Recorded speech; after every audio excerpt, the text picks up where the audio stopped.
The member for Fadden. Thank you, Madam Deputy Speaker. There are 18,153 houses available for defence families right now.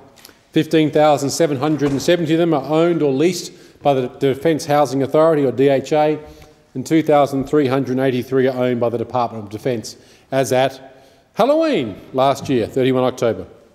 Of the 2,383 houses owned by the department, 20%, 446, are not being used to house defence families. They are either vacant, being renovated, or being used for other purposes. It may come as a surprise to the people of this nation, but that purpose now includes housing irregular maritime arrivals, boat people, those seeking refugee status. Indeed, 81 of the defence houses in Inverbrugge, South Australia, are being used for this purpose. This motion therefore calls on the government now, today, to cease using defence houses as an immigration detention facility, to hand over all house management to the Defence Housing Authority, and to state categorically, without equivocation, that defence houses will be used for defence personnel, their spouses, families and children, and not for the ever-increasing number of IMAs to be used as detention facilities.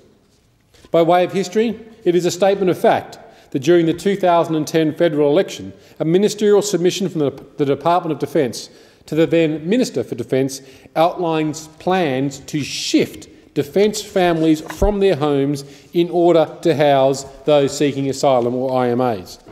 The letter was obtained by the Australian newspaper. The submission went into significant detail about how this might be accomplished and included timelines, costs and the proposal to transfer defence land to the Department of Immigration and Citizenship. Reports suggested that 162 defence members and their families would have to move to inferior housing to make way for those seeking asylum at Darwin's Berrimah Defence Establishment. Clearly, and to be expected, this was later refuted by government. The government, of course, in shock and denial, said that the proposal came from the Department of Defence. Now, it is clearly obvious to even the most casual observer of such matters that the Defence Department would be the last to propose such an idea without ministerial authority. It is ludicrous and indeed misleading to suggest otherwise. Many have tried in the past to persuade Defence to give up or otherwise sell off surplus land or assets, and those people will testify quite clearly that it is like pushing a very large rock uphill.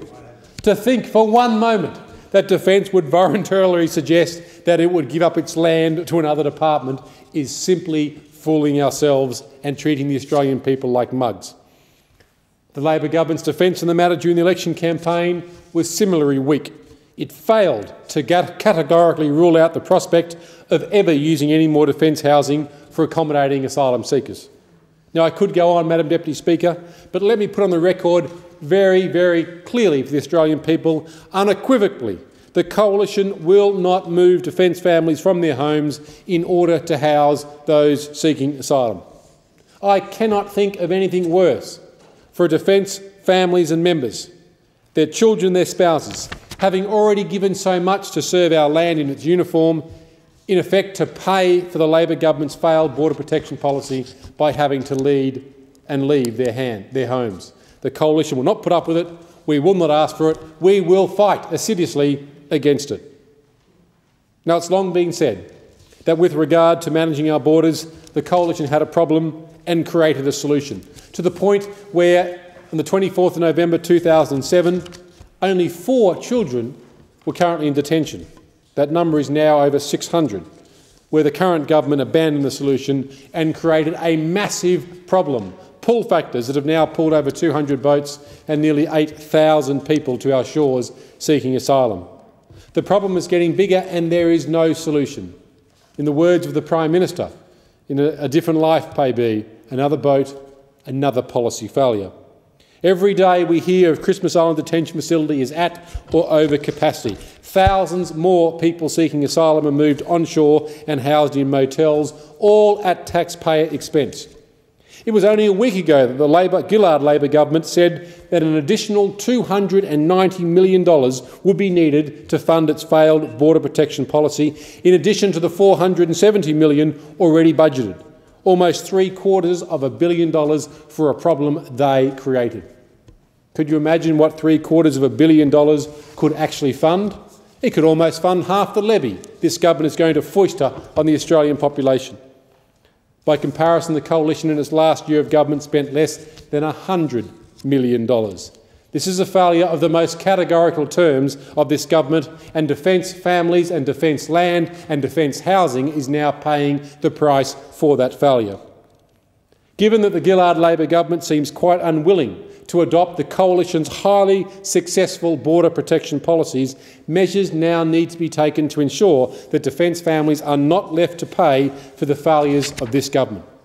It's for this reason that I call on the Gillard Labor Government to immediately provide a guarantee, immediately, Member for Page, immediately provide a guarantee in this parliament to the people of this nation, to all defence personnel and their families, that they will not be required to move from their homes for the purposes of accommodation of those seeking asylum. Members of the ADF and their families need that level of categorical assurance. They deserve that assurance from this government. After all, we do not know whether or not this policy is still being kicked around in the back halls of Russell Hill and in the Department of Immigration and Citizenship. In the middle of last year, when the issue hit the radio waves, the ministerial submission went as far as to list possible sites in Western Australia and Victoria that may be suitable. In fact, none of them are suitable, but the plans were well developed. In July last year, it was reported that senior defence sources that plans were well in advance for Mygar Barracks and Broadmeadow outside of Melbourne to accept irregular maritime arrivals.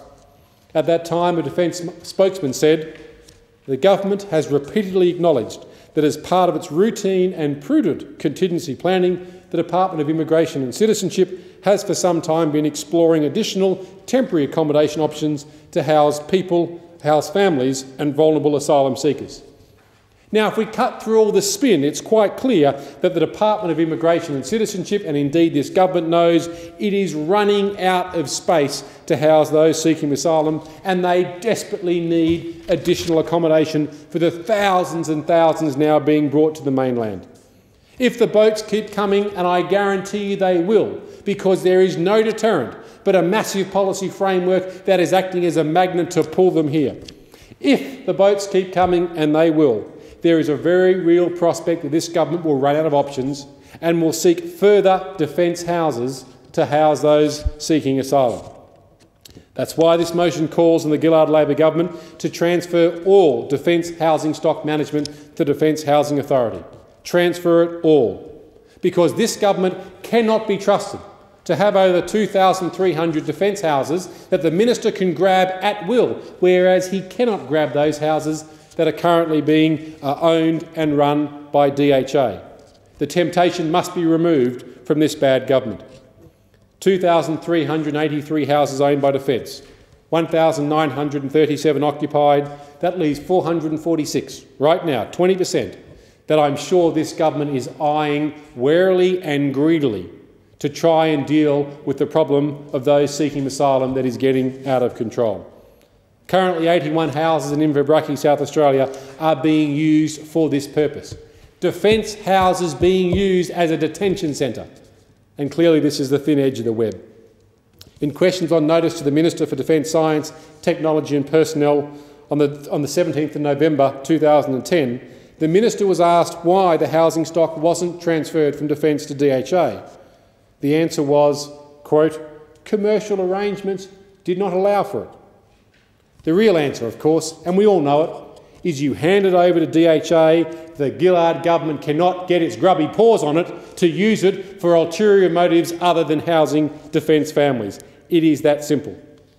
The Department of Defence, the Defence Minister and the Minister of Defence Material have recently been in the spotlight over a growing list of scandalous equipment problems that have been developed on their watch.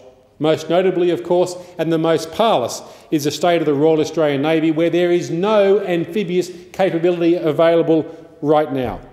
Could you imagine if Cyclone Yasi had struck Townsville or Cairns and an amphibious ship couldn't be launched? No hospital facility offshore, no helicopter facility offshore, no mass movement of transport and goods offshore.